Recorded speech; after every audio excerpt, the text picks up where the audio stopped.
Hello, YouTubers, and welcome to Level-Headed News. This is your host, Brenda. This is the political issue.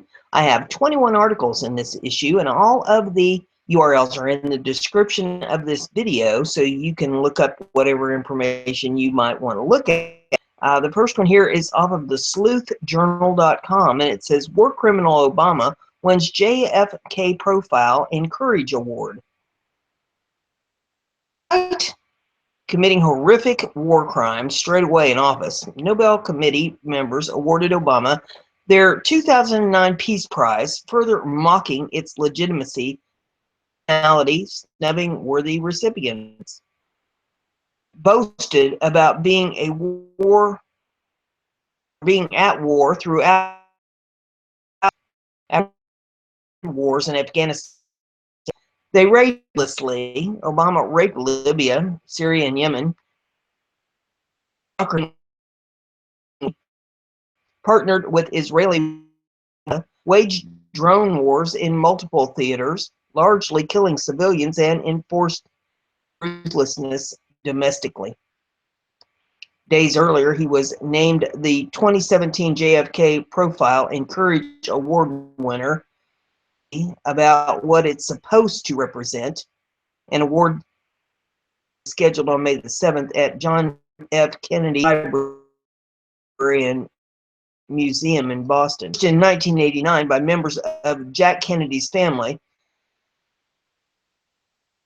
the federal, state, or local level whose actions demonstrate politically in the spirit of Profiles in Courage. 1957 Pulitzer Prize-winning book,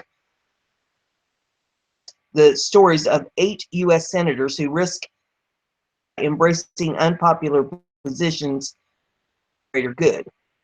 A Library Foundation members chose winners. Past recipients include Ford, J.H.W. Bush, members, the U.S. installed Ukrainian puppet Victor, among many others. Ford, Caroline Kennedy disgracefully said, with exceptional dignity, President Obama has carried to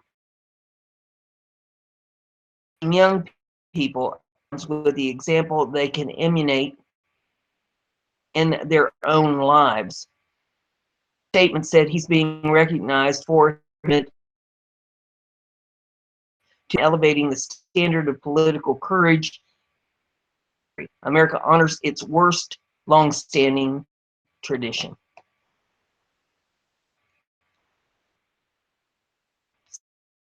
The next is off of NBCBayArea.com, and the hamster spinning the wheel.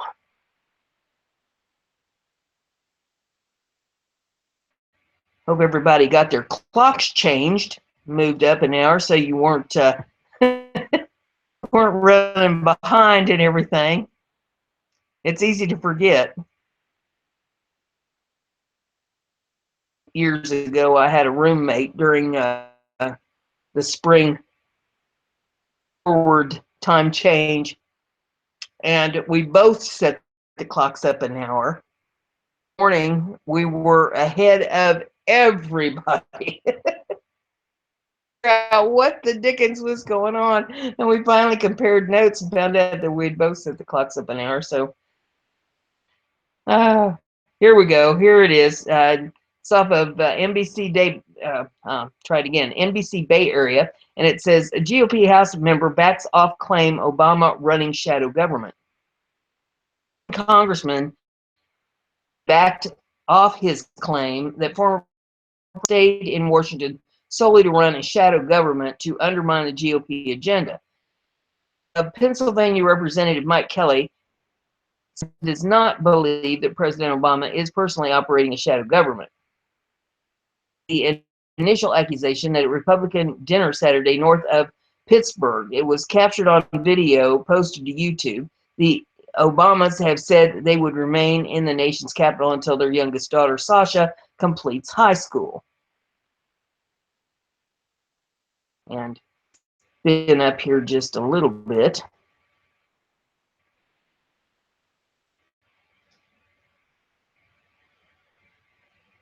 There's some video in this. It says in the video, Kelly's heard telling the audience that Obama remained in Washington for one purpose only, to run the shadow government that is going to totally upset the news.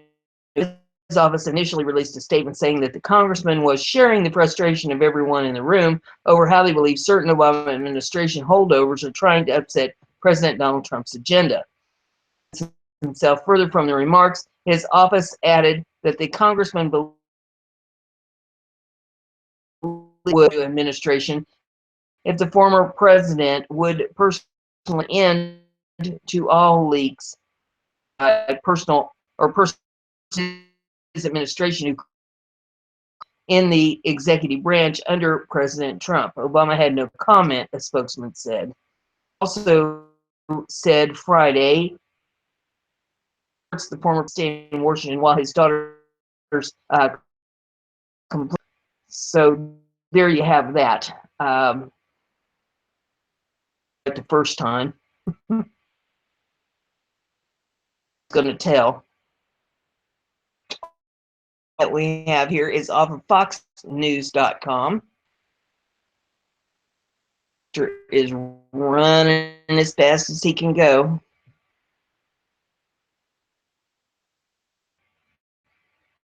Come on.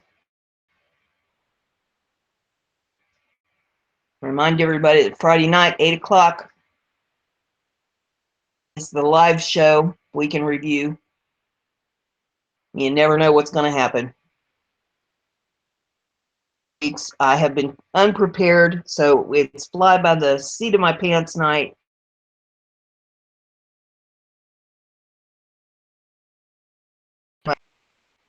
Well, come on, hamster. There he goes. Media pivots on Trump's prosecutor purge after learning Clinton and Obama did the same thing.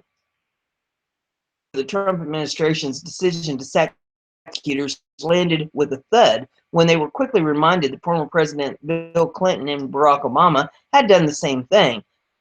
Press, some in the press have pivoted with a new spin. Chuck Todd said, because Attorney General Jeff Sessions,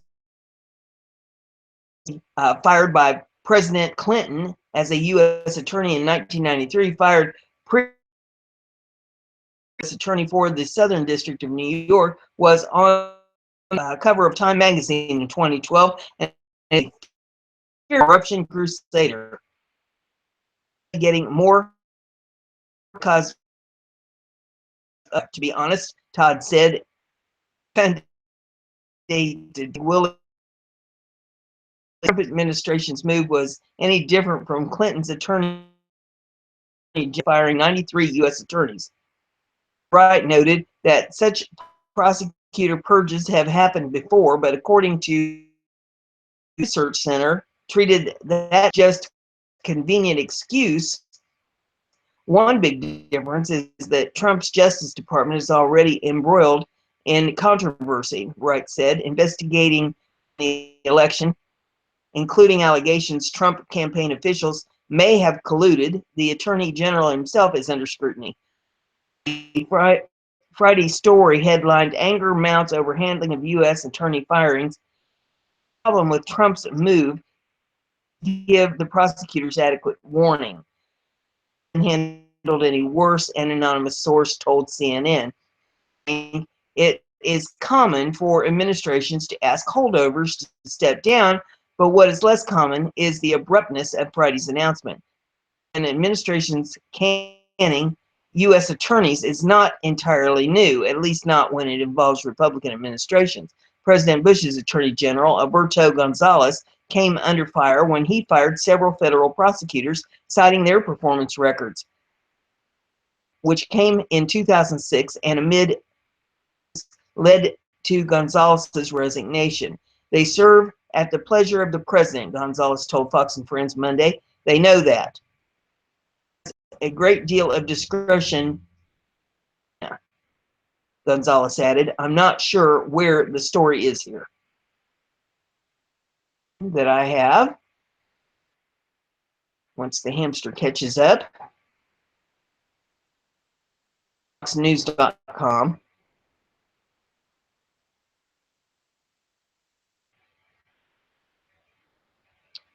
And the hamster spins.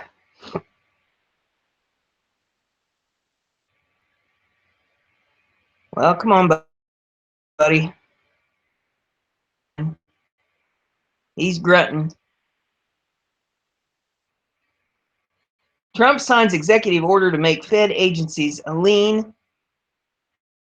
President Trump on Monday ordered a top of every executive branch department and agency to save money and improve services.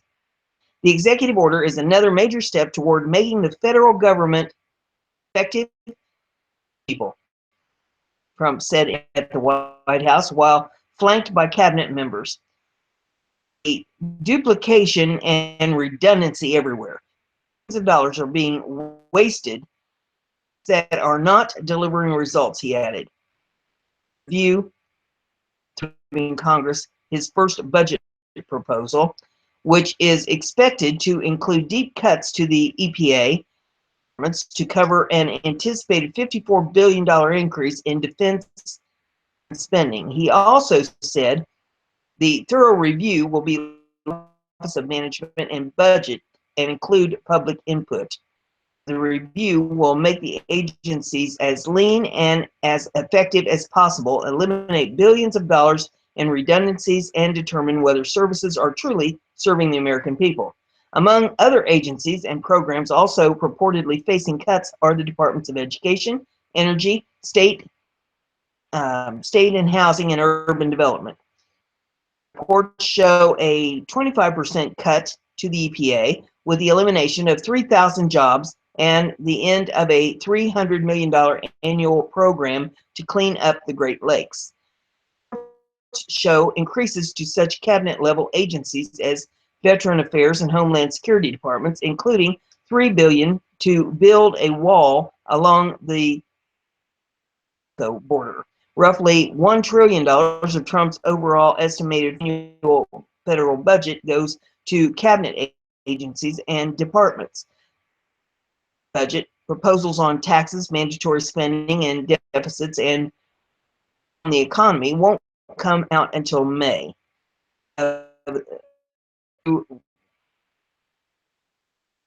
White House. The proposed energy department attacked the agency's national lab have conducted research in the fields in nuclear power and the budget reduction office that has funded the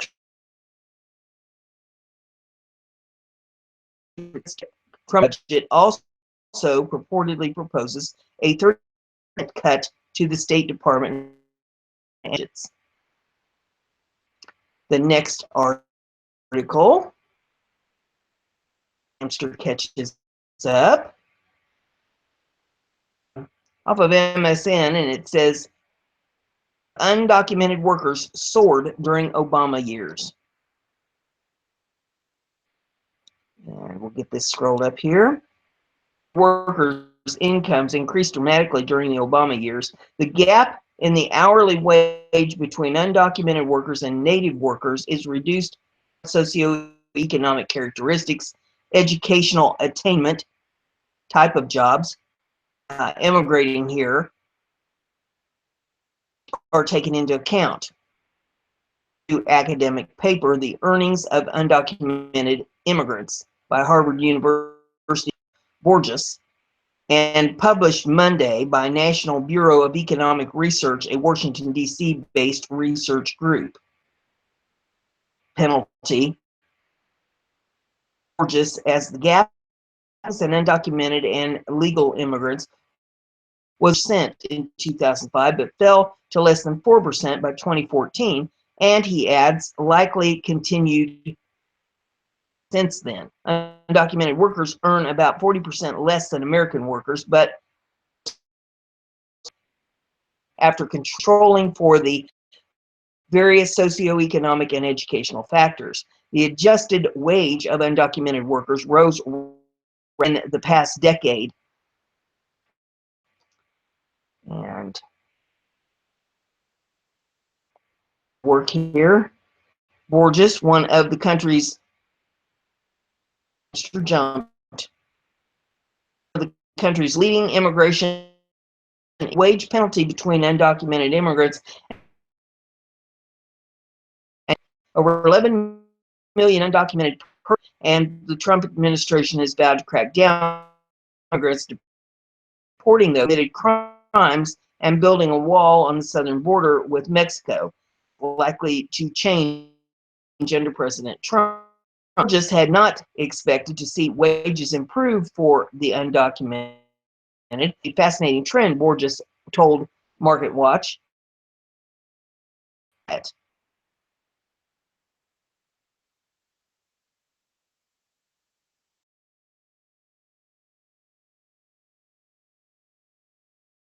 Even felt afraid began shortly before 2008.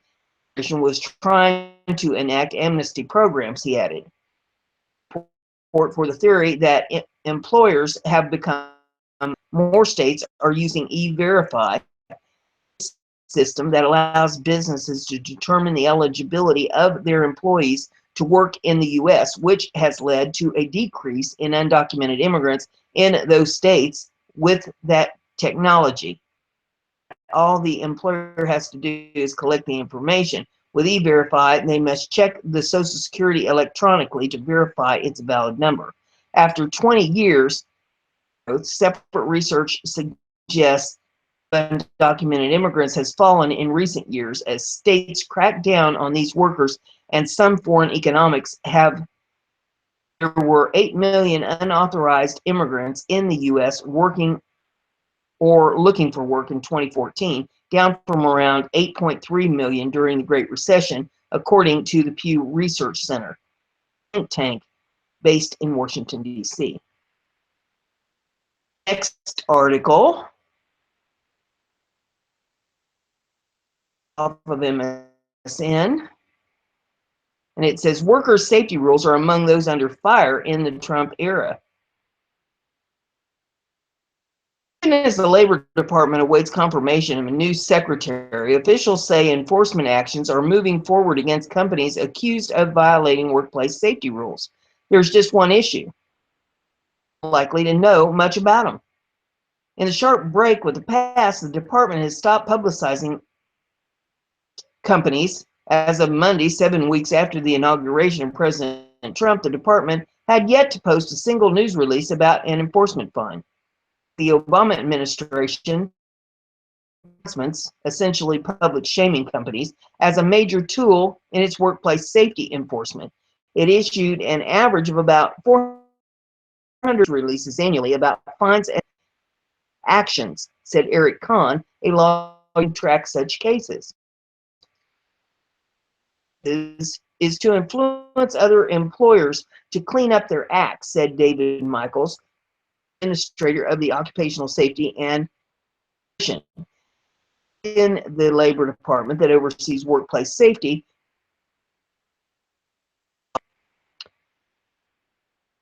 As Mr. Trump vows to roll back regulations across the federal government, the early experience in the Labor Department shows that there are many ways to signal the administration's new direction. Labor unions and advocates of workplace safety is so high that some unions raced to court to intervene in a lawsuit seeking to undo a new rule that prevents companies from retaliating against employers who report workplace hazards. A spokeswoman,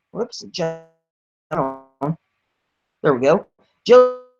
Spokeswoman for the Labor Department declined to comment when asked why OSHA had not issued any such releases, but she said the agency's enforcement efforts changed and that such efforts were reflected across various newsletters and social media.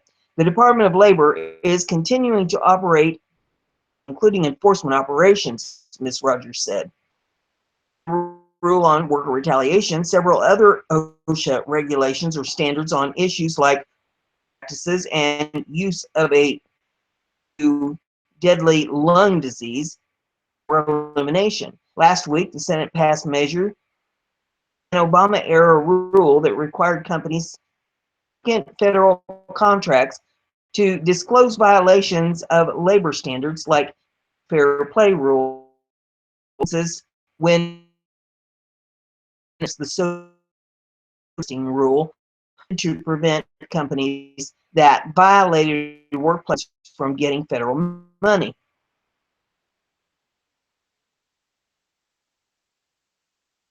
Professional Services Council, a trade association that represents federal contractors, hailed the measure, which Mr. Trump may now sign into law. He said the rule was erroneous and unfair because companies had to report unproven accusations. For a scheme, Burden said, as an agency, struggled.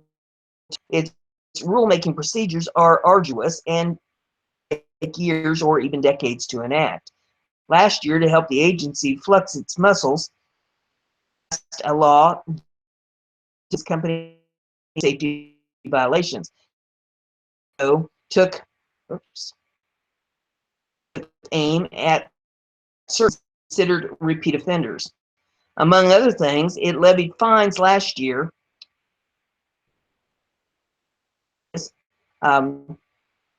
Fines last year as high as $317,000 against several poultry producers, Tyson Foods, Koch Foods, and Farms. It also assessed $2.5 million fine to USA, a company in Alabama that supplies auto parts for South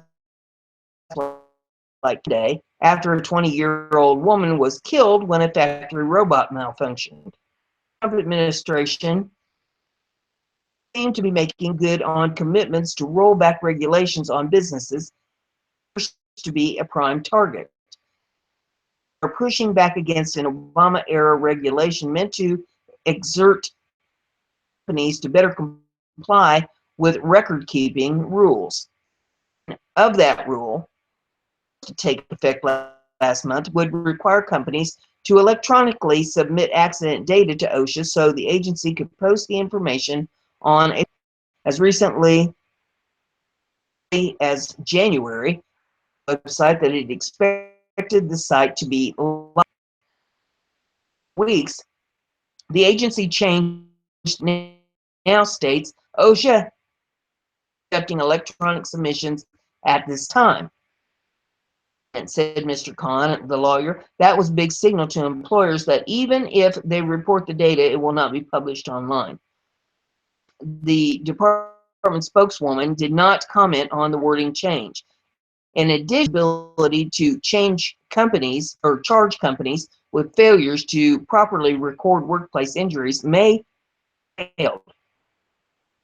He had taken a position that it had up to 5.5 years after an alleged violation to issue a citation, but a court in 2012 found that OSHA's was inconsistent with what the court called the clear wording of the law, which gave the agency only 6 months to bring charges.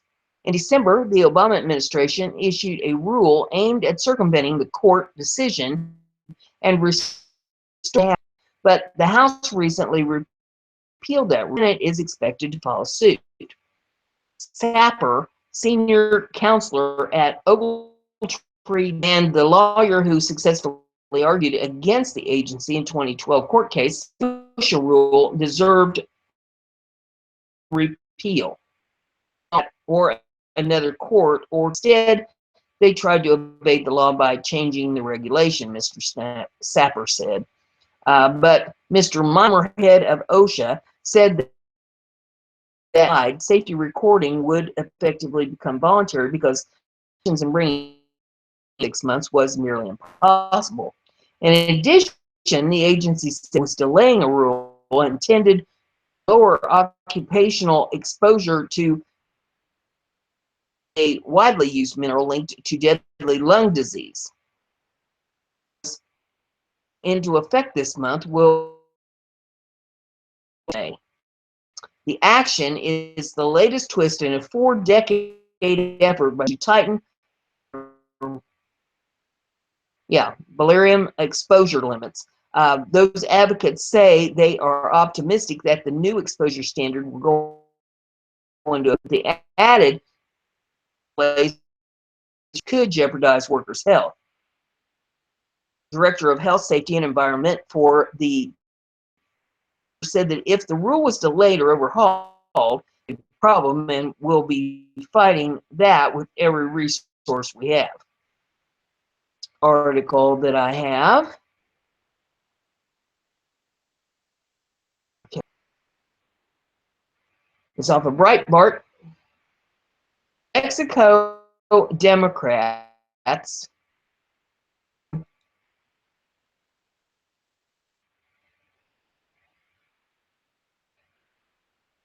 well,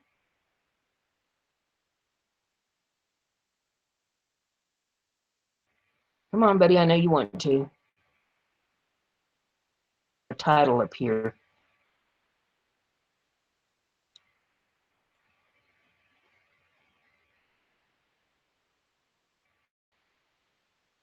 You try so hard.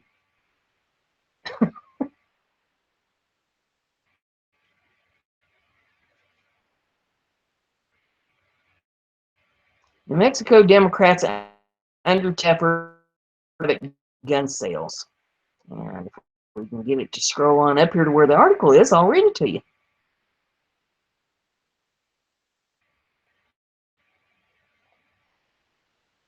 Come on. Sakes. Is up with this. Reload it. Wow. Hamster's being obstinate this morning.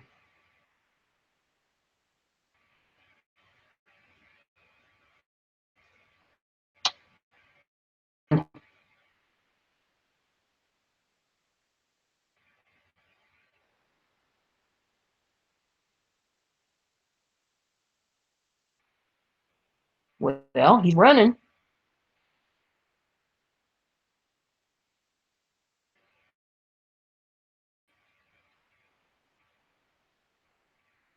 Oh. Come on. Okay. Well, maybe not. Mexico Democrats are assigning a new failed gun control legislation in hopes of reviving an avid gun failed bill HB 50 be renumbered HB 548 and taken up by New Mexico House Judiciary Committee on Monday. Let's see if we can get it to scroll.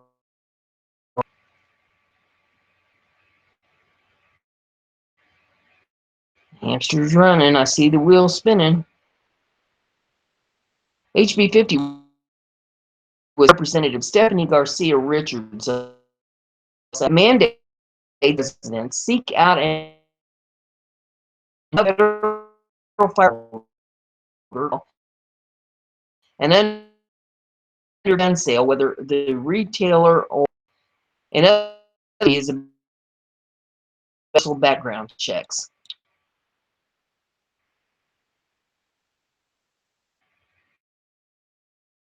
Running. Maybe, yeah, I don't know.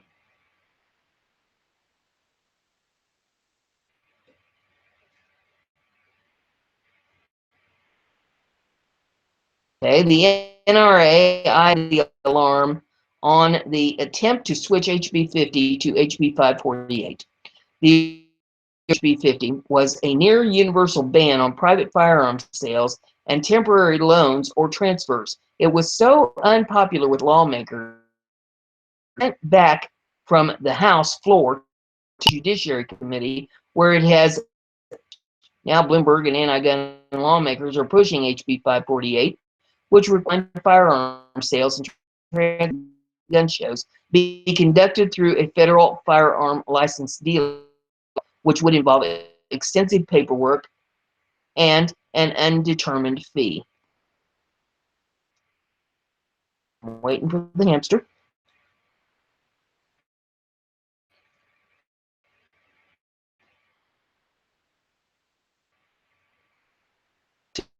See?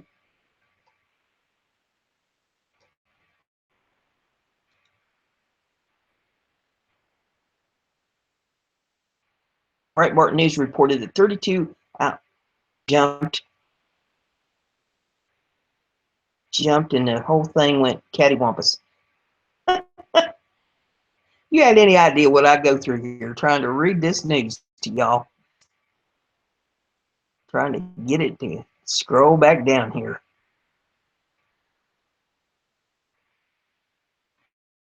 What a fit.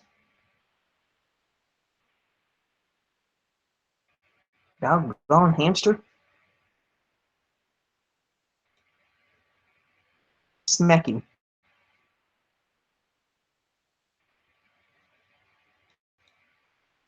Okay.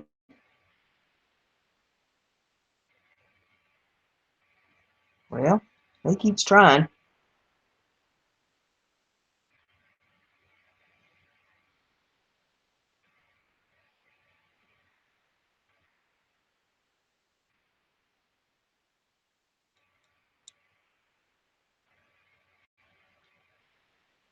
It's going to get. It says HB 548 is expected to be taken up by the House Judiciary Committee around 1:30 p.m. on Monday. So maybe tomorrow on that, or at least by the end of the week, on what's going on with that. The next one here is also off of Breitbart, and let's hope it don't give me as many fits as this one did.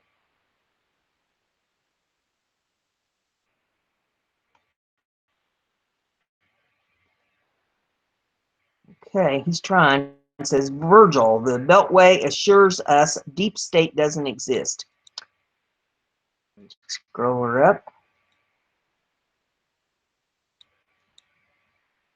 In parts 1 and 2 of our guided tour of the deep state, we looked at two anchors of the Federal Triangle in downtown D.C., the Department of Commerce and the Environmental Protection Agency. And while Virgil looked forward to continuing his tour, Triangle and other nodes of deep state, sometimes breaking news is breaking in. Sometimes breaking in. And so we should pause to consider the latest.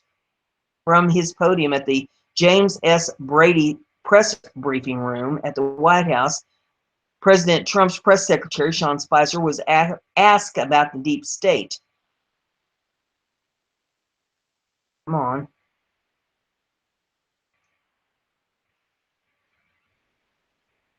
Come on.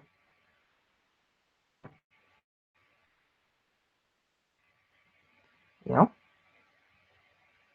Okay. Spicer's answer was, I think there's no question when you have 8 years of one party in office, there are people who stay in government continue to espouse the agenda of previous administrations. So I don't think it should come as any surprise that there are people that burrowed into government during 8 years of the last administration and may have believed in an agenda and wanted to continue to. I don't think that should come as a surprise. In other words, Spicer's answer to the question was yes. There can be no doubt that the concept of deep state for a long time to come. If Virgil admitted to quibble with Spicer, deep state is a lot deeper than just the past 8 years. And we'll come back to that point. But first, let's hear from other voices, or not, there's a deep state. As we can see, it's gaining critical mass recognition, at least on the right. And because they say, oops, it jumped. My goodness.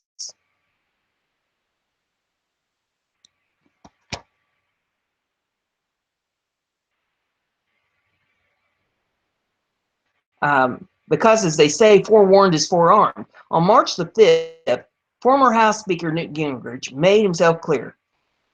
There is an active deep state opposition to a populist, disruptive reformer. Many in the government, it is law and lie. For Trump to succeed, there will have to be a profound overhaul of the bureaucracy. A few days later, Representative Mike Kelly, Republican of Pennsylvania, didn't use the actual words deep state, but his point was the same when he described the situation in Powertown.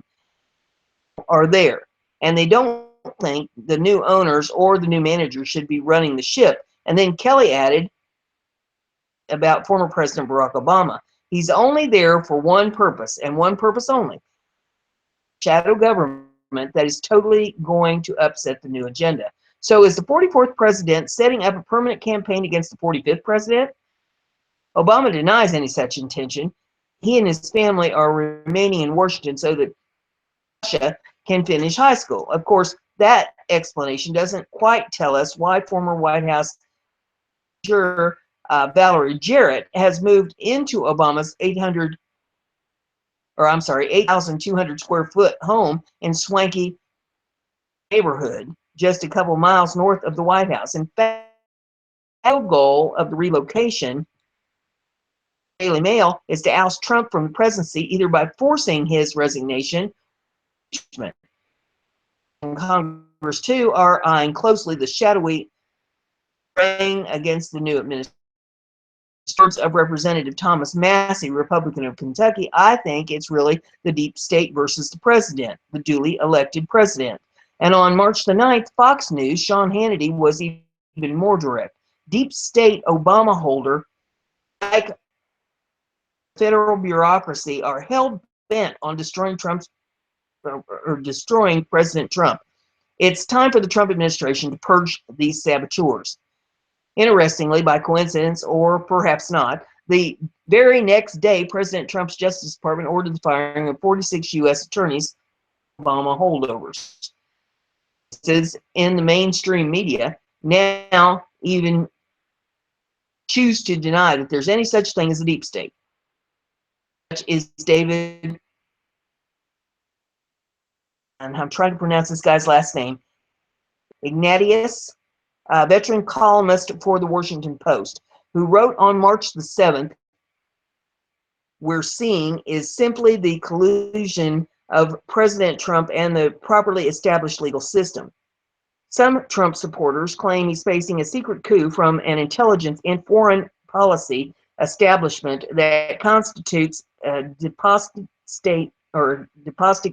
deep state, but really Trump is confronting the orderly process we call the rule of law. Virgil thinks that it's rich indeed for insists that there's nothing going on except proper rule of law. Why? Because it was Ignatius' own reporting back on January the 12th that demonstrated the extra legal power of the deep state. Revealed that on December 29th, Michael Flynn, named as Trump's national security advisor in the new administration, had been intercepted talking on the phone to Russian ambassador to the U.S., Sergei Kislyak.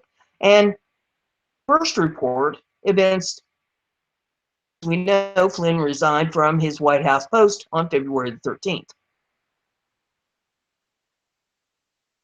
I'm waiting for the hamster. I got ahead of him.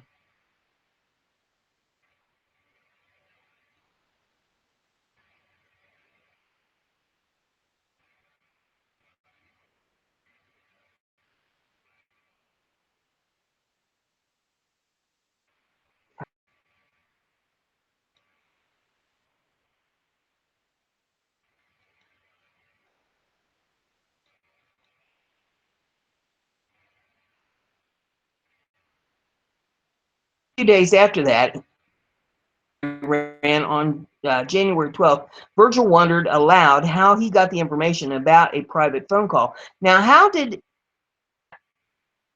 Ignatius learn about the Flynn-Kislyak conversation? Continuing, Virgil wrote back then, the postman won't say this information from a senior U.S. government official. Even if record the call, yes, it's smart to surveil Russians. It's not legal to leak such information to the media, especially if it involves an American citizen. Such disclosures, Virgil added with a sigh, but once again, nobody in Washington, D.C. seems to care. So we can see in Flynn case, the power of deep state wasn't at all about the rule of law. It was just about And now again.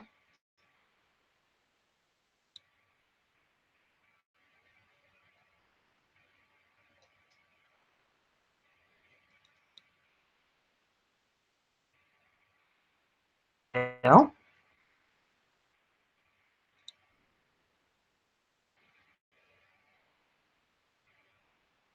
okay. Two, take the Ignatius line, even if their denials are weirdly self-contradicting. Here's an example.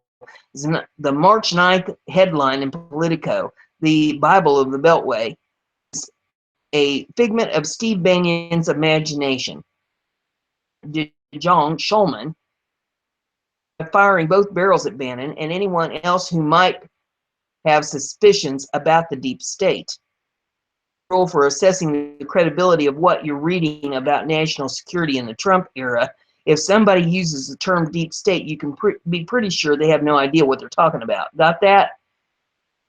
So if you're Spicer, Gingrich, Kelly, or of course old Virgil on about the deep state, evidence camp handy. So who's the author of this "Don't Worry About a Thing" piece? That Lauren DeJong Schulman, who now works at a Democratic-aligned think tank in D.C., has an extensive background in the policies of the Democratic Party and the deep state, both. Not so surprising that Schulman one nosing around too much in deep state matters. After all, nobody likes being snooped on, right? Reminded of the 1999 Brad Pitt movie Fight Club, featuring these oft-repeated lines. The first rule of Fight Club is you do not talk about Fight Club. The second rule of Fight Club is you do not talk about Fight Club. Of expressing the most basic wisdom of any secret enterprise, keep it secret.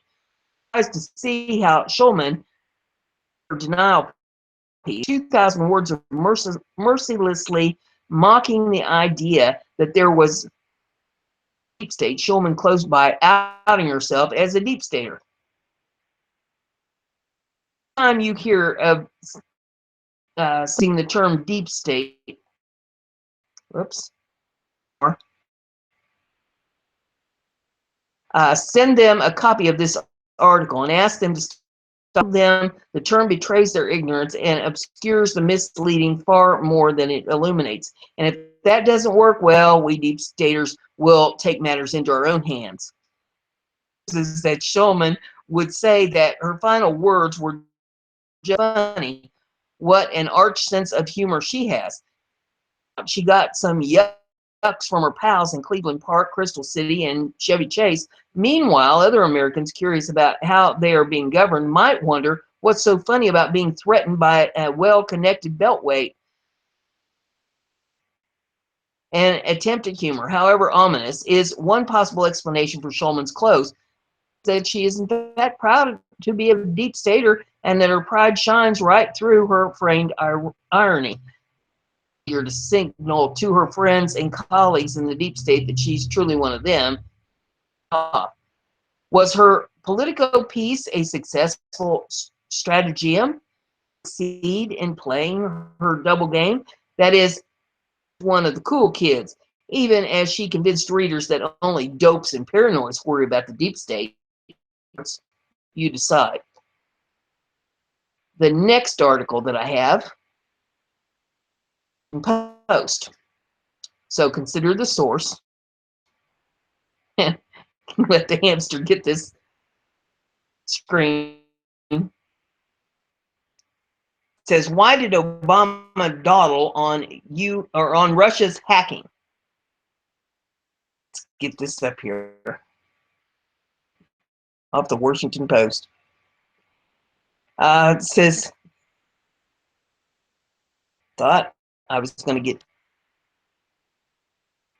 rotten, and something is rotten in the state of Denmark, mutters Marcellus, as ghosts and mad spirits haunt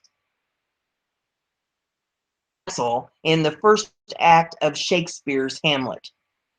Last week of about plots, denials, people must be wondering if something is rotten in the state of our democracy. How can we dispel the dark rumors that, as Hamlet says, position?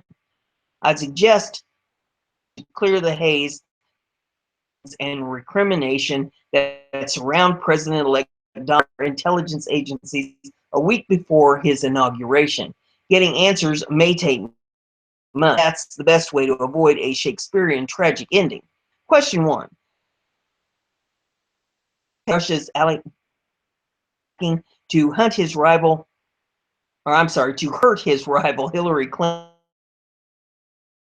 To have any leverage over him, Trump finally conceded conference Wednesday that as far as hacking, I think he has no dealings with Russia and no loans with Russia. Question about whether he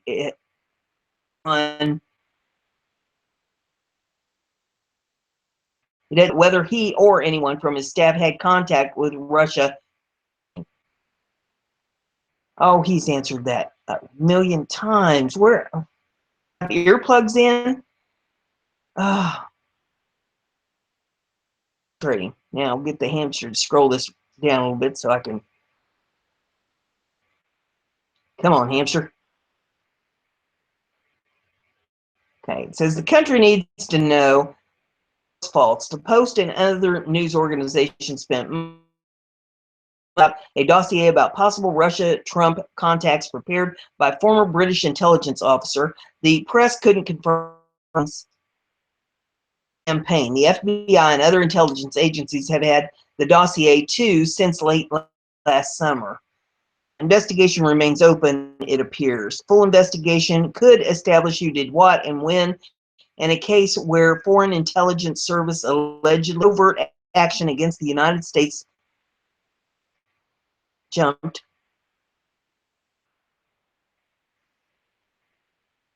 system aborting the be scanned.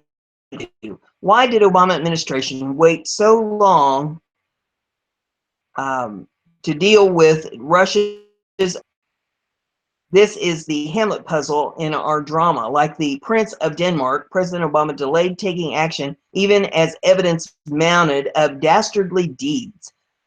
The first stories about Russian hacking broke in the summer. In September, the top congressional leadership on intelligence was getting detailed on the hacking. The FBI, by then, the British ex-spies dossier. The intelligence community issued a statement October the 7th. Senior-most official had sought to interfere in the process. Given that, why didn't Obama? Because it never happened. That's probably bad. Further action might trigger a process of escalation that would bring even more. Trump was barnstorming that the election was rigged and warning that the outcome. Did the administration worry that the Russians would take additional steps to hurt Clinton and help disrupt itself? We need to know. Question number 3. What discussions has the Trump with Russian officials relations? Trump said Wednesday that his relationship with President Vladimir Putin is an asset, not a liability. Fair enough, but until he's president, Trump needs to let Obama manage the U.S. policy. General Michael T. Flynn, Trump's choice for national security advisor, cultivates close Russian contacts. He has today a speaking fee from cable network, which was described classified intelligence briefing on Russia hacking principal international propaganda outlet. According to senior U.S. government officials, Flynn and Ambassador Sergei Kislyak several times on January the 29th, the day the Obama administration announced the expulsion of 35 Russian officials, as well as other measures in retaliation for the hacking. What did Flynn say? And did it undercut the U.S. sanctions? Though never enforced, bars U.S. citizens from correspondence intended a foreign government about disputes with the United States. Spirit violated didn't immediately respond to request for comment. If the Trump's try this again. If the Trump team's contacts helped discourage the Russians from counter retaliation, good thing, but we ought to know the facts. Finally, what's the chance that Russian intelligence has gained its action more subtly than we realize, applying intelligence lens, whether the Russians hope to be discovered and whether the former MI6 officer's controversial dossier deliberately to sow further chaos. These questions need to be answered, not but to provide a factual base to help the country on its political system. It says fake news threatens our democracy. Truth will protect it. To this, it says team did not respond Thursday night to a request for comment, but 2 team members called with information Friday morning. First Trump official had spoken with Kislyak by phone, but said the calls were announced and didn't cover that topic. This official later initial call was to express condolences to Kislyak after the terrorist disaster to Ankara December the 19th. Made a second call December 28th to express condolences for the shootdown of a Russian plane carrying a choir to Syria. That second call, Flynn also discussed plans for Trump-Putin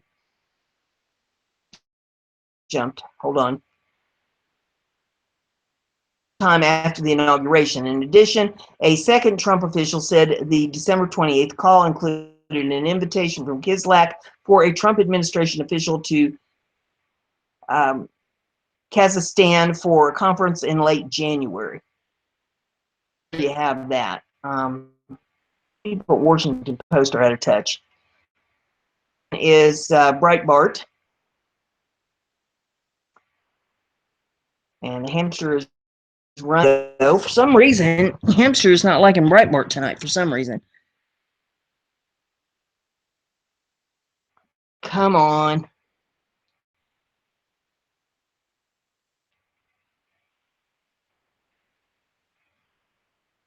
This hamster.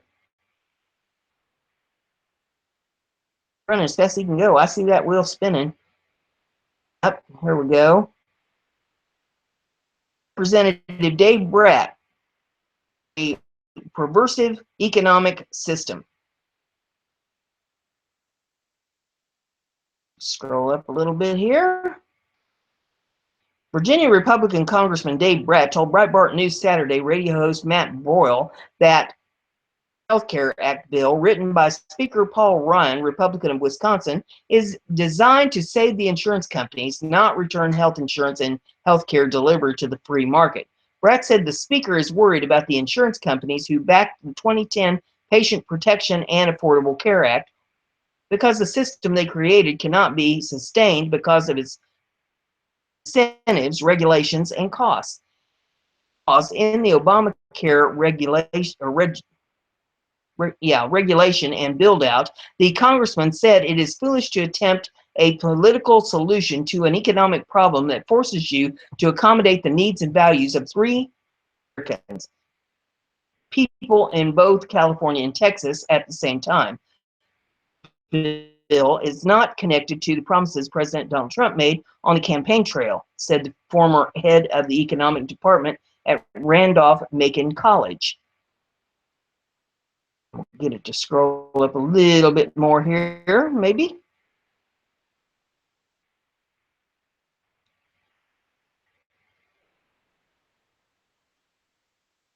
Well,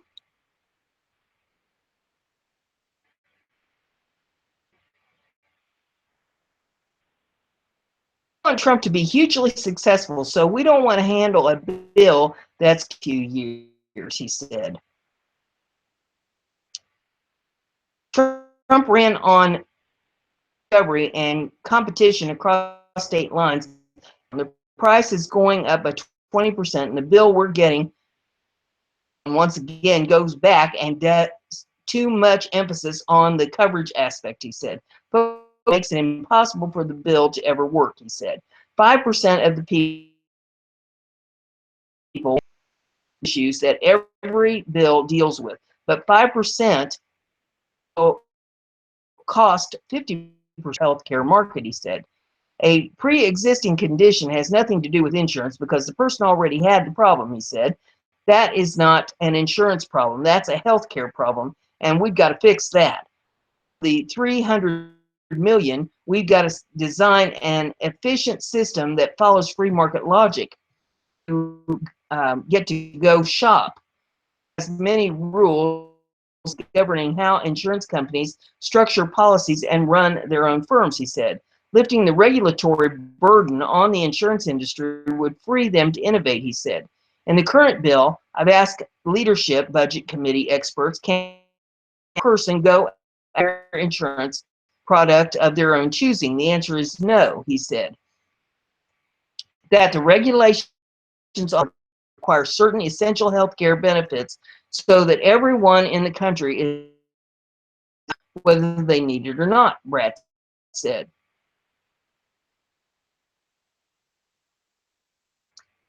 Care bill individual mandate was supposed to go away, but instead, come on, instead it is reconfigured, continuing, whoops, too far, come on.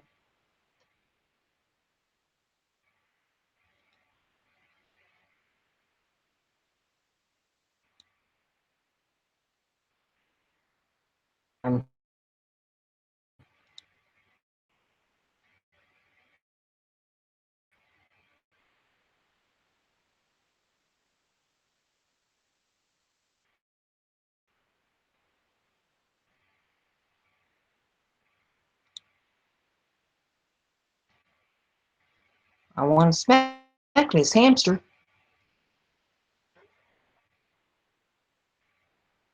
Being very friendly. Care bill, the individual existing conditions, he said. Run care, someone without insurance for 10 years, and then upon learning, crying out loud.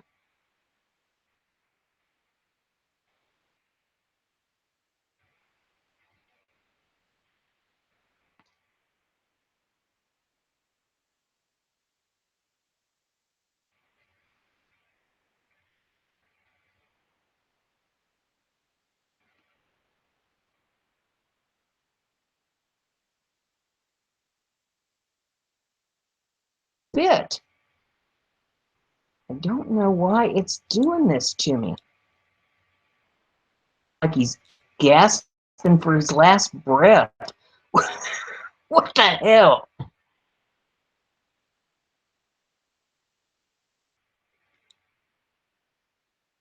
Okay. Under Ryan Care, someone can go without insurance for 10 years, and then upon learning they have cancer, sign up for insurance. Brett said the only penalty would be a 30% surcharge upon their premiums. It is a perverse economic system. The congressman said nothing makes the policies of the Ryan Care bill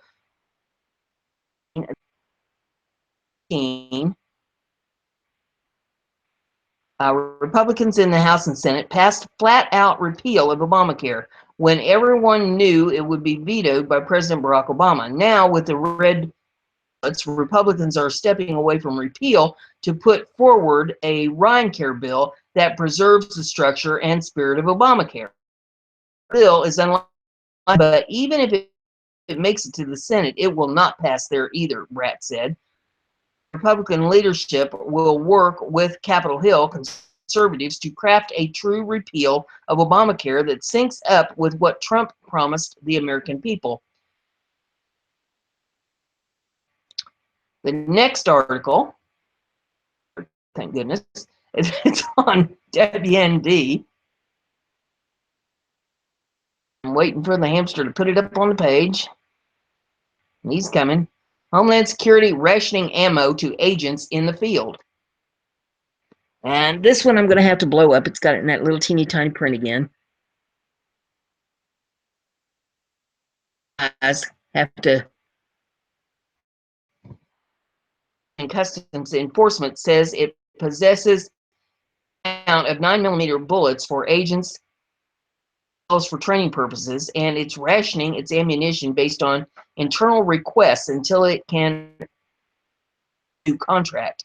It is one of several federal law enforcement agencies that say they are reaching their 9mm ammunition is being depleted, and tens of thousands of service handguns are end of their life cycle too. The apparent role poor planning or other agenda played in the issue came to light. It would have run out of 9mm ammo by June 15 in the absence of a modified contract with its supplier, Vista Outdoor Incorporated. So the agency last month approved a $63,007 ceiling increase to contract HSCEMS-11-D-002. Office of Firearms and Technical Programs, or the OFTP, then ordered more ammunition in March, according to a justification and approval, or J&A,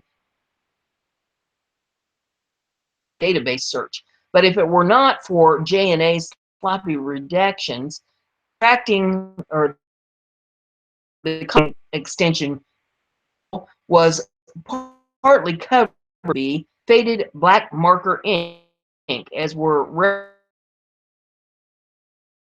purchased under original contract. The public would remain further in this questionable acquisition process. And for this partially readable, again, no, it's readable, okay. This partially readable document by Lowell Johnson, OFTP Supervisory Engineer Ballistics Laboratory, taxpayers would have remained unaware that no record exists to prove that this procurement to competition in the first place. Search of the database, multiple keyword and archived record searches for solicitation or calls for bids that preceded ICE's contract for 9 September of 2011. Ammunition acquisition. During the same month, it awarded the $4.9 million ammunition contract did not fail. However, to Post Information Monitoring Services award $1,000 that it gave to a vendor named explainable, indeed unjust actions and omission, nearly DHS-wide pattern of secrecy that WND recently specific no bid competitive contracts. DHS's failure to actions about that pattern and its failure thus far to respond to WND's follow-up inquiry once again raised DHS hiding. 9mm Trump. What remains is why ICE failed to prepare for this purported ammunition depletion. The agency, as early as September 29th of 2011, the start of the original base year, once again to competition within 5 years. But the other ammunition, and jump too far. Hold on. The supposed depletion of its 9mm ammunition stores nonetheless arrived, even though before that initial year end, find a need for more 9mm to raise of a shortage. B, supplies have reached a critical stage and ICE is rationing requests for 9mm ammunition as their volume available on hand, both in the field and DP, or yet manufacturer under the current ceiling to meet service, given the limited amount of 9mm ammunition available in the vaults, and still under the extended contract, OFTP to be millimeter ammunition available for shipping by March of 2017. Contract ceiling is raised. It vaguely attributed the necessity of that increase to unforeseen changes in policy, offering no details about to which policies had taken place. ICE subsequently, all 4 option years through September 28th of 2016, each year purchasing 50 additional cases of Speer 9mm Luger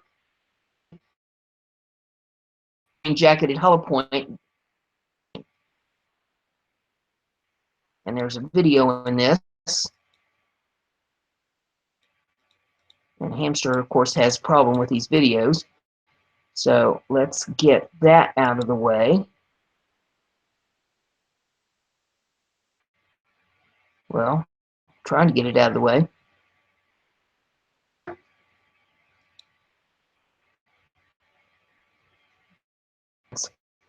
Prior to the end of this 5-year period of performance, or POP, the exercise an option to extend service, stretching the POP from 2016 to March 29th of 2017 by a contract number P00012. Bought another 1,475 cases of the ammunition. Last month, a separate J&A was approved to raise the cost ceiling once again. Despite its long-term anticipation of end date, and in spite of the agency's repeated extensions and cost ceiling expansions, emphatically claims competitive bidding the question. Engaging in such an open competition would prevent ICE and Border Protection, or CBP, and the Federal Service, or the FPS, from complying with policy requirements and law enforcement duties. Agreement enables the FPS, which provides armed security to various federal buildings and facilities, and the CBP through the ICE procurement process. Despite the recent reduction of cost and overall contract costs of what it labeled as a contract award for nearly $4 billion, and it says line document. Add up, it's blacked out. There's nothing to say a word for it. It says, oh my, come on a spree again here. In light of that document sharing an identical P00002 with the latest J&A document, was mislabeled as an award notice rather than as a J&A. ICE apparently launched the 9mm ammunition in 2011. A gap remains in the shown process began. The missing elements therefore keep this process away from the reach of potential. Of course it does. In light of this incomplete record, WN following question by email to the DHS press office. Assessments by the agencies, or has DHS allowed this situation with firearms and ammunition to reach such a critical stage? Being and number 192112 NFU 034 contract award. Available evidence procurement was ever competitive. The first contract was awarded in 2011. If this act was the competitive bidding process, why not? What is the justification? If this was simply a matter of the solicitation call for bids notifications to FedBizOps me with the relevant document, which currently is not available. It goes on. I'm not going to read all of this because, I'd be here for another hour. I mean, either somebody competent instructed not to have ammunition because they weren't supposed to be the people coming across the border. So I've got a thought here. I don't know why people aren't using their noodles that are supposed to be in charge of this stuff. That we had a whole bunch of federal agencies that were weapons and ammunition, such as the administration. I mean, why don't we take all the ammunition places? It BLM is another one. Why don't we take all that stuff and give it to ICE so that I mean, what do we need to buy more for? And why do loads their own ammo?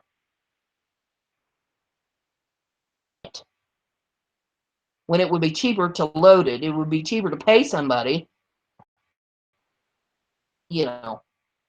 Something to think about.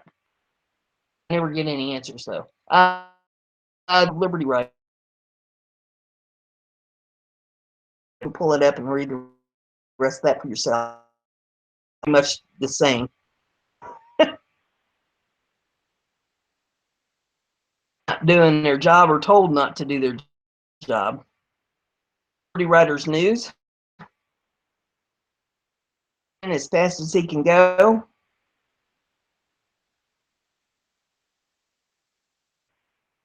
Come on. For goodness sakes.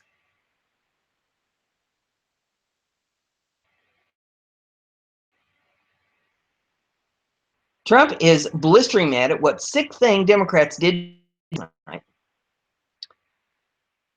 This was a brazen group of environmentalists that vandalized President Trump's golf course and then did worse and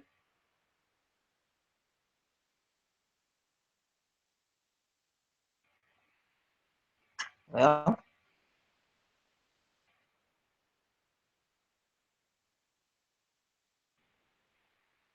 come on.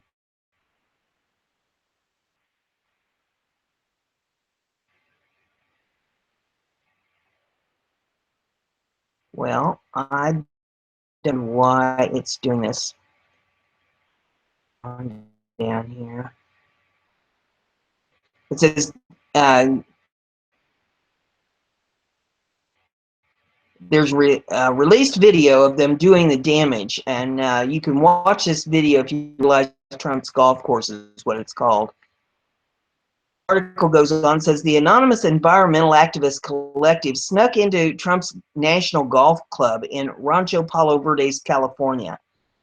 The following message was carved into the green. It says, "No more tigers, woods." These environmentalists are such nut jobs. They did this on Sunday morning. The group is called Activists, according to the Washington Post. And sent to the Washington Compost, the vandals said that they did the act because of Trump's blatant disregard for the environment. In a response to the president's recent decision to gut our existing direct action was conceived and executed on the green of his California golf course in the form of a simple message: no more tigers, no more woods. Of course, in many ways, one member of the group told Post, repurposing what was once a beautiful stretch playground for the privileged is an environmental crime in its own right. This is what, like before the liberals did this, and it shows, beautiful golf course green here in this picture. The liberals proved that by tearing up someone's lawn, that won something. Liberalism is truly a mental disorder. I really think they are but in reality, they are just vandalists. They should be thrown in jail. Well, under the jail would probably be a good place for them, but hey, that's why they don't put me in charge of anything. This next one is, again, off of Liberty Riders. There's running.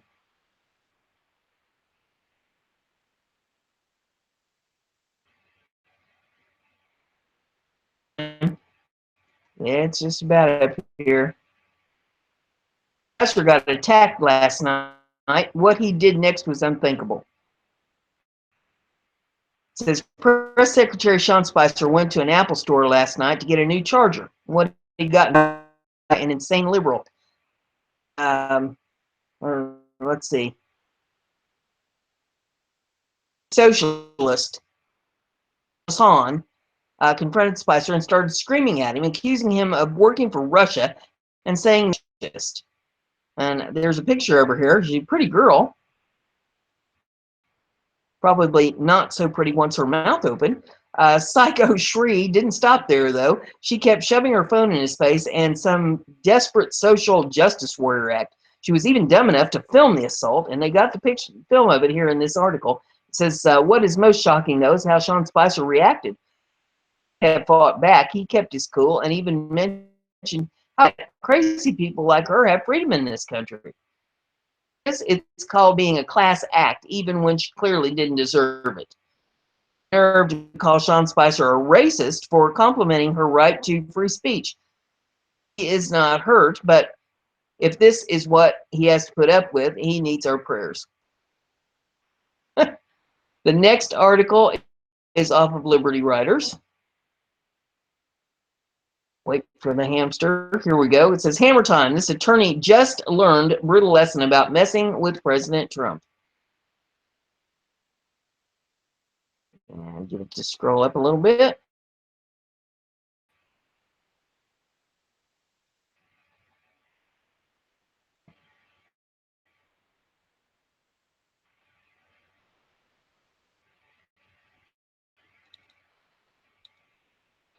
Donald Trump on one belligerent New York attorney after he refused when Jeff Sessions asked him to. And then the hamster went crazy and jumped it up there. Okay. Now people are crying crocodile tears over Preet Bharara's just because he was fired. Boo-hoo. The news broke after Bharara posted his not being fired, then did this right after. Moments ago, I was fired, being USUNY, the greatest honor of my life.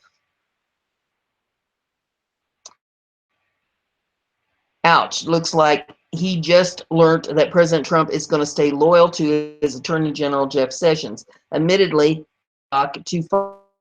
Trump called him personally during the transition period and told him he would not be asked to resign. That does not tell the whole story. Was the U.S. Trump is from and does business. Also a Trump loyalist. Risk to President Trump and the work he is trying to do for our great nation. I mean, come on. We all know how Chuck Schumer feels about Trump, or any conservative for that matter. The media making a big deal out of the overnight firing of all but 2 of the U.S. attorneys, it's not unheard of. Normally, the president would serve until the replacements have been confirmed, but the Democrats refuse to confirm anyone Trump appoints. This strategy will force them to do their job. The next conservative Tribune.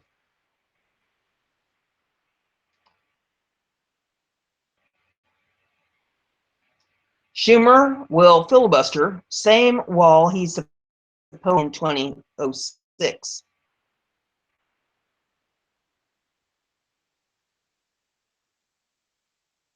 Our Senate Minority Leader Charles Schumer has reportedly signaled his intention to pursue a filibuster to prevent President Donald Trump's border wall proposal from the Senate.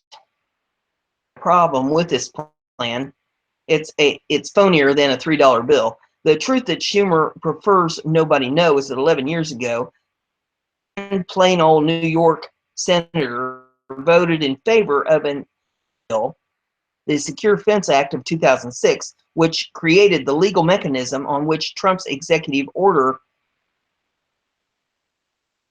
That bill, which was signed into law by then President George W. Bush, authorized the construction of a 700-mile southern border, and again, Schumer voted for it. The Senate bill and all the people that voted on the bill. Globe, Trump's current proposal, based on this very bill that Schumer voted for, the 2006 bill, legal mechanism or foundation for Trump to order construction in the United States and Mexico.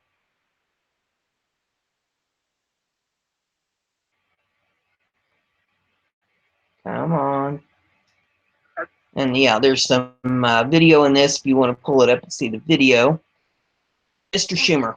Without the support of Schumer and his peers in Congress 11 years ago, including then Senator Barack Obama, Joe Biden, Hillary Clinton, Barbara Boxer, and Dianne Feinstein, to name a few, Trump would not even have the authority forward with this wall. So why then are Schumer and his Democrat peers opposing Trump's proposal? Because it helps them with their moral preening, used to buoy their fake narrative about Republican-hating brown-skinned minorities. In fact, who are hypocrites prioritizing political posturing over and integrity. There is nothing dignified about changing one's position just to score political points. Dignified isn't the word we would use to describe Chuck Schumer very often anyway. Close off of his PAC review. And as soon as the hamster cooperates, water here.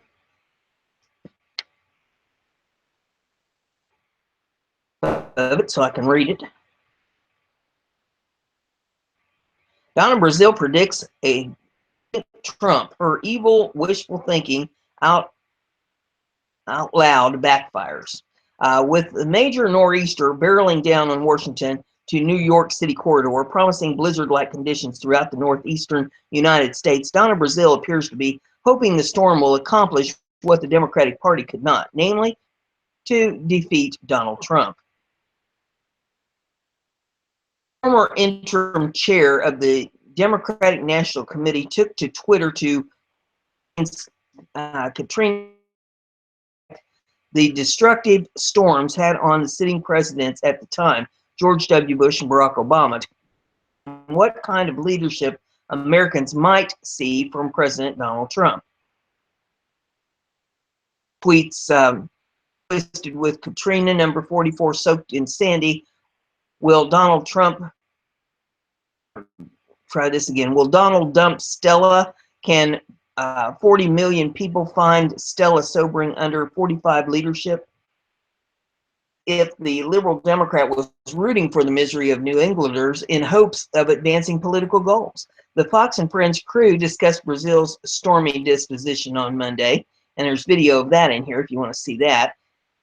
You may recall, faced a little storm of her own CNN last year after hacked emails showed she leaked debate questions to Hillary Clinton's campaign while working as a contributor on the network, something social media to let her forget. And there's some tweets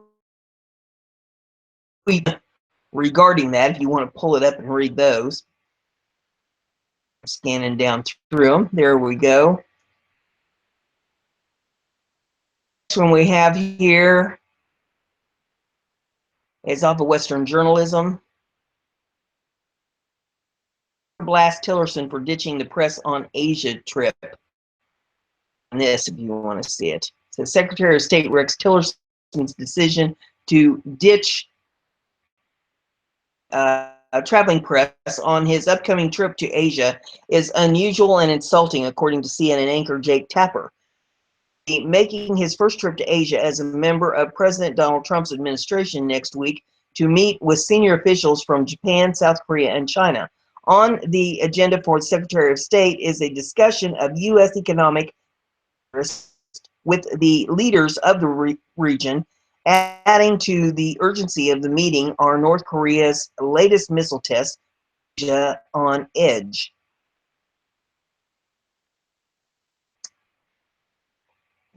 Scan up a little bit. There we go. There isn't, whoops.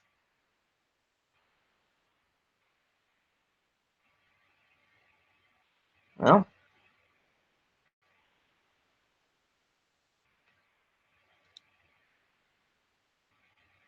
says Jake Tapper isn't the only prominent member of the news media protest or person's decision traveling press behind. And it's out a bunch of tweets. The Secretary of State tells Mark on first major trip to Asia in the midst of North Korea crisis, not bringing any reporters. A trip like that is unusual and insulting to any American who is but state-run version of events.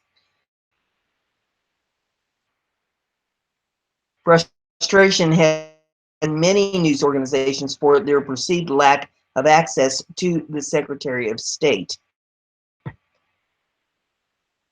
DC, whoops.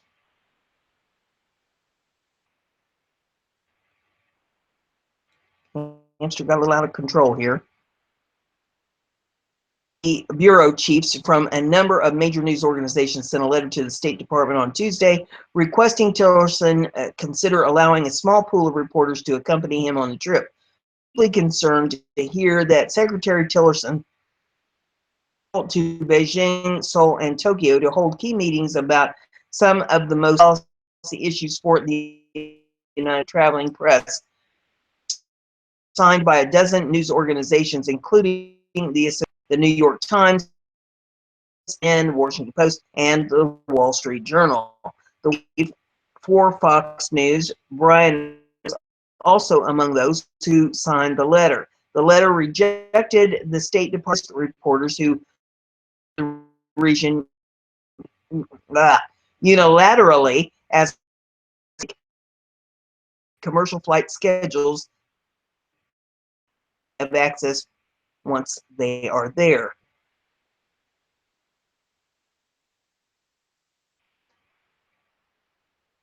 Well, nice, come on. Okay, that was the end of that one. Close off of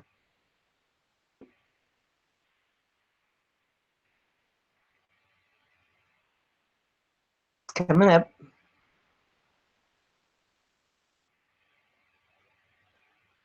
Putin spokesman drops game changer for Dems, Hillary likely ambassador 2. In a report that a whole new scandal or seriously undermines the Democratic Party's claim of collusion between President Donald Trump and Russia, the spokesman for Russian President Vladimir Putin said Sunday their ambassador likely met with Hillary Clinton. Now, former National Security Advisor Michael Flynn intense scrutiny for a meeting with Russian ambassador, but Putin's press secretary, Dmitry Peskov, appeared on CNN Sunday and told host Fareed Zakaria, advising Team Hillary, also had meetings with the diplomat. Look at some people connected with Hillary Clinton during her campaign, you would probably see that he had lots of meetings of that kind, Peskov said. There are lots of specialists in politicology,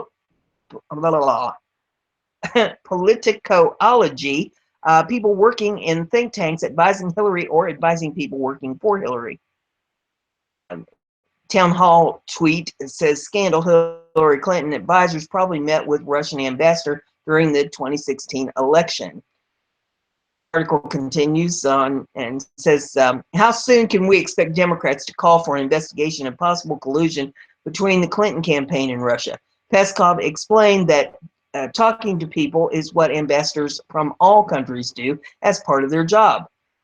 He was talking about bilateral relations. He was talking about what is going on in the United States. So we have a better understanding in Moscow, said Peskov.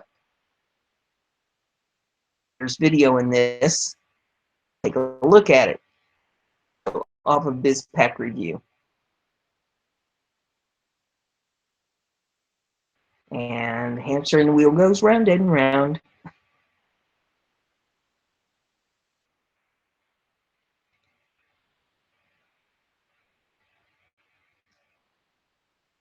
They might not like it, but Mexico finally engages with the administration on Trump's terms. Despite tensions between the United States and its neighbor to the south, continue to curry favor and keep the lines of communication with President Donald Trump and his team. And 3 cabinet members of Mexico have visited the White House just within the last week, despite Trump's claims that Mexico will eventually pay for border countries and our trade agreement with them is one-sided and needs revising. The reality of this situation up by Mexican President Hopeful, who also visited Washington, D.C. last week. Consider this relationship.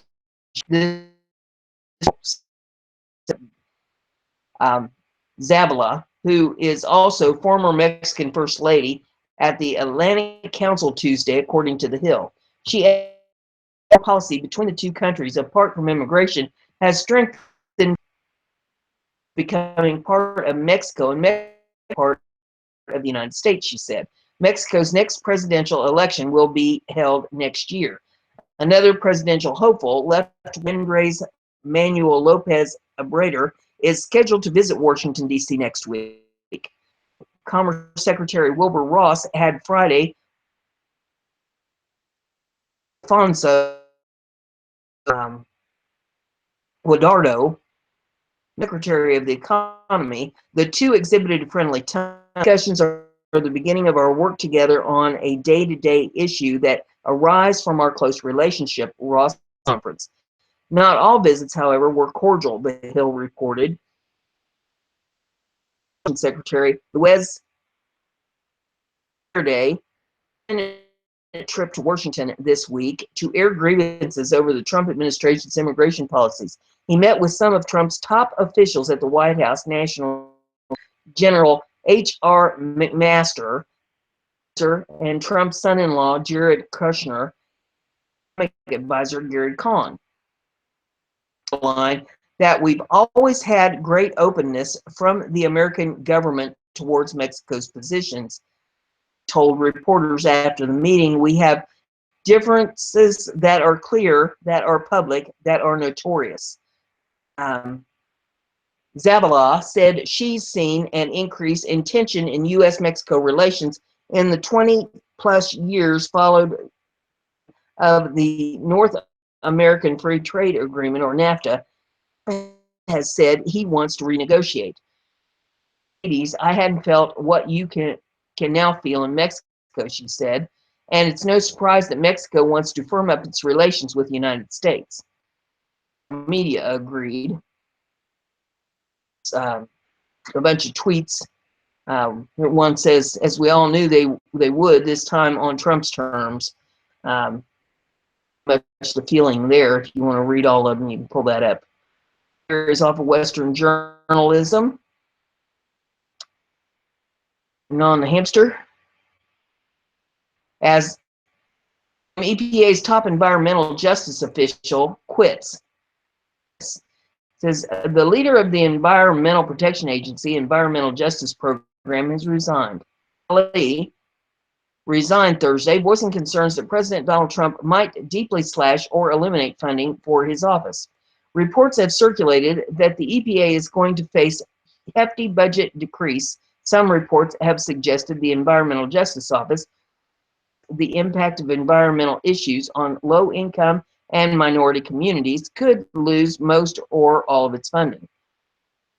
In the past concerted effort to roll back steps that many people have worked on through all the previous administrations, I can't be part of anything that would hurt those disadvantaged communities. I just couldn't sign off on those types of things, said Ali, his post since 1992. I hadn't seen any positive movements in relationships with communities. I hadn't seen yet any engagement with communities justice concerns, he added.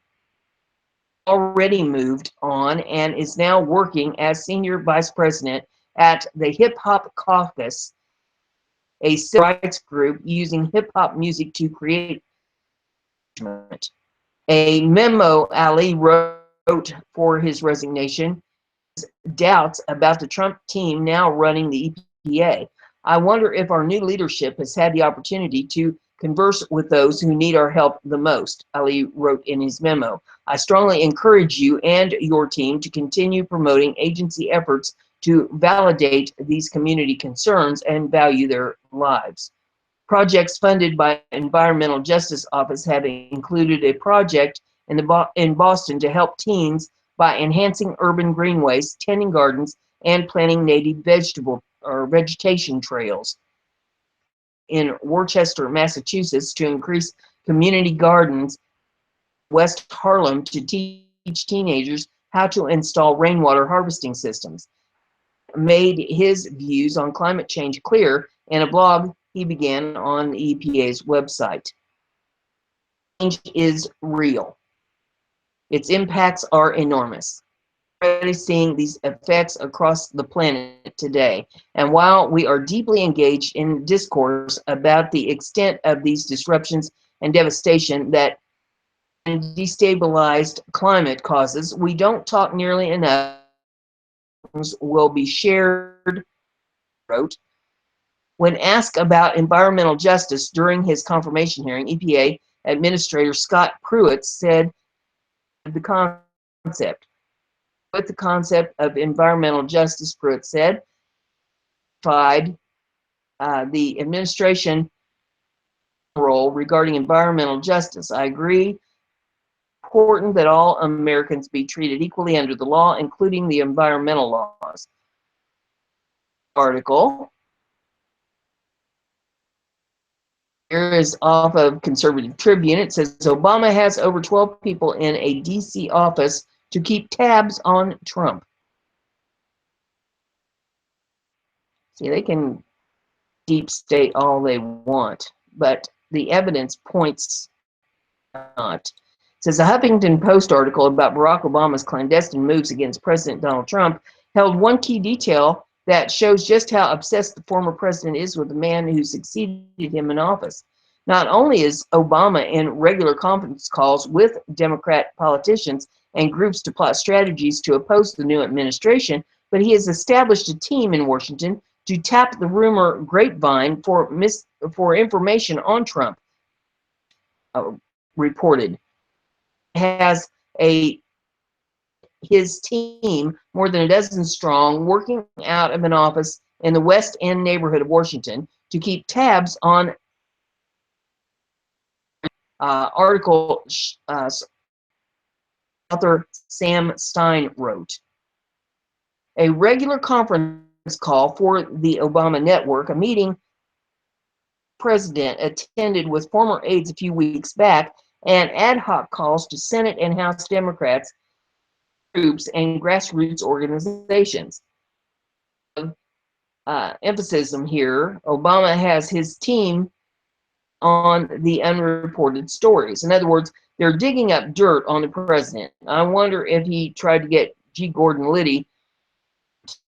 You may also be surprised at the article's title. Obama has a bite your tongue policy on Trump. Or it's proving harder to keep. I had to bite my tongue myself in order to keep from laughing when I read that, since I'm curious when exactly former president invents this policy.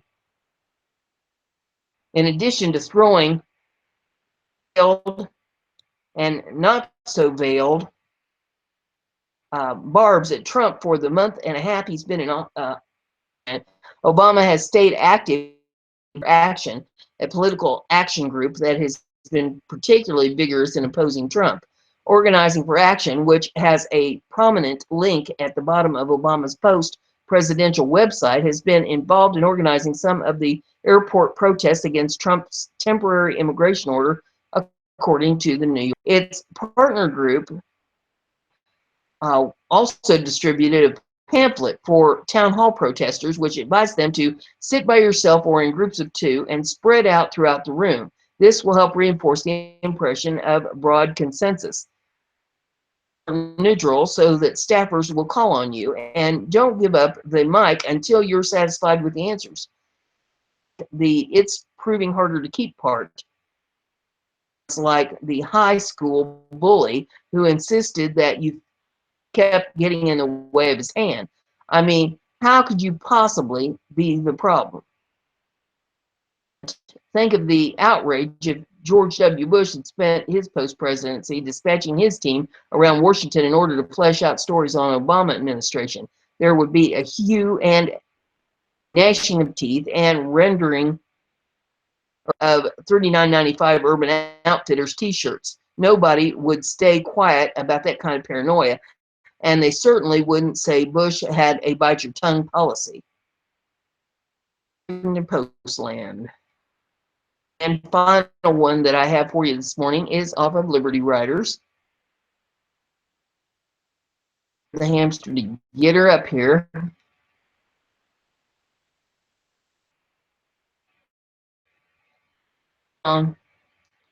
Here we go. What he did just moments ago is going to make Obama hide under the table. Well, we can only hope. Jeff Sessions wants to appoint outside counsel to investigate the myriad of scandals that President Obama was involved in over the Department of Justice and the IRS. According to Town Hall, Jeff Sessions as to whether he was going to use special counsel to take on Obama-era scandals. Thing I possibly can to restore the independence and professionalism of the Department of Justice, Sessions said. So we'll have to consider whether or not some outside counsel is needed. Generally, a good review of is the first step before any such decision is made, he said. And this, if you want to pull it up and watch that. It says Sessions will bring charges if they have the authority. This means that all the crimes against the Constitution that Obama committed will finally be. There's a tweet here. It says, "Excuse me, Jeff Sessions, isn't your job to bring the charges if the law has been broken? Integrity of DOJ irrelevant. Fed up Lady Liberty." Says, "This is massive. We are going to make this country great again, and we need to expose all the crimes that Obama committed while he was president. Obama's shadow government needs to be brought out into the light." For you this morning. I hope that's enough. I've been at this for quite a while now. So if you like what I'm doing here, give it a thumbs up. Don't be afraid to let me know. Share it on your social media so it's to enjoy the news. And don't forget to subscribe if you haven't done that. Have a great day.